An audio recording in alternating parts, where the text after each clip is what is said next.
बुलेटिनच्या सुरुवातीलाच बातमी मुंबईतून आहे। गँगस्टर शहजाद भट्टीशी सोशल मीडियावरच्या कथित संबंधाची चौकशी करण्यासाठी आता महाराष्ट्र एटीएसनं राज्यभर मोठी कारवाई हाती घेतली आहे। मुंबई, ठाणे, नवी मुंबई, मीरा रोड यासह सांगली, सातारा आणि छत्रपती संभाजीनगरात एकाच वेळी छापेमारी करण्यात आली आहे। या कारवाईमध्ये संशयितांच्या डिजिटल उपकरणांची आणि कागदपत्रांची तपासणी सुरू असल्याचं समजतंय।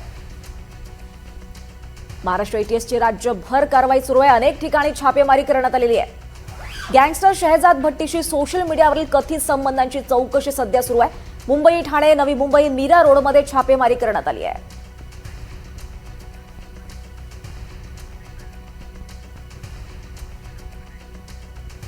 या संदर्भात अधिक माहिती देण्यासाठी आपल्यासोबत आपले प्रतिनिधी रिजवान शेख आहेत। रिजवान, नेमकी एटीएसनं कारवाई ही सगळी सुरू केली आहे। छापेमारीमध्ये काय आढळून आलेलं आहे आणि नेमकी कुठे कुठे ही सगळी छापेमारी एटीएसनं केलेली आहे?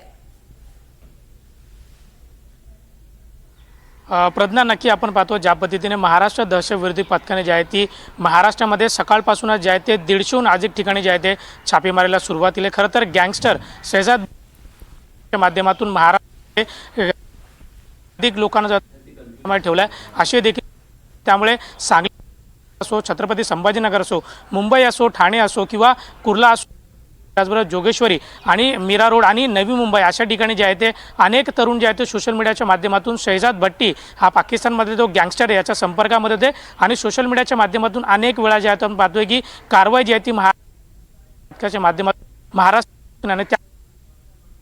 महाराष्ट्र दहशतविरोधी महाराष्ट्रातल्या 150हून अधिक ठिकाणी जे आहे ते छापेमारी सुरू केलेली आहे आणि अनेक ठिकाणी कागदोपत्रे देखील जप्त केले। त्यामुळे आपण पाहतोय की मागच्या वेळी ज्या पद्धतीने 3 लोकांना जे आहे ते दिल्ली स्पेशल सेल आणि महाराष्ट्र दहशतविरोधी पथकाच्या माध्यमातून जॉईंट ऑपरेशन करून जे आहे 3 लोकांना आपल्या ताब्यामध्ये घेण्यात आलं। त्यांच्या माध्यमातून पाहतोय की दिल्ली असो आणि मुंबई असो, मुंबईतली दादर मार्केट देखील त्यांच्या टार्गेटवरती अशाही देखील एटीएस आणि च्या तपासामध्ये निष्पन्न झालं आणि त्याचमुळे पुन्हा एकदा महाराष्ट्र दहशतविरोधी पथकाला जी माहिती मिळाली त्याच्या आधारे जे आहे ते महाराष्ट्रामध्ये 150हून अधिक ठिकाणी जे आहे ते सकाळपासून जे आहे ते एटीएसच्या छापेमारी सुरू आहे।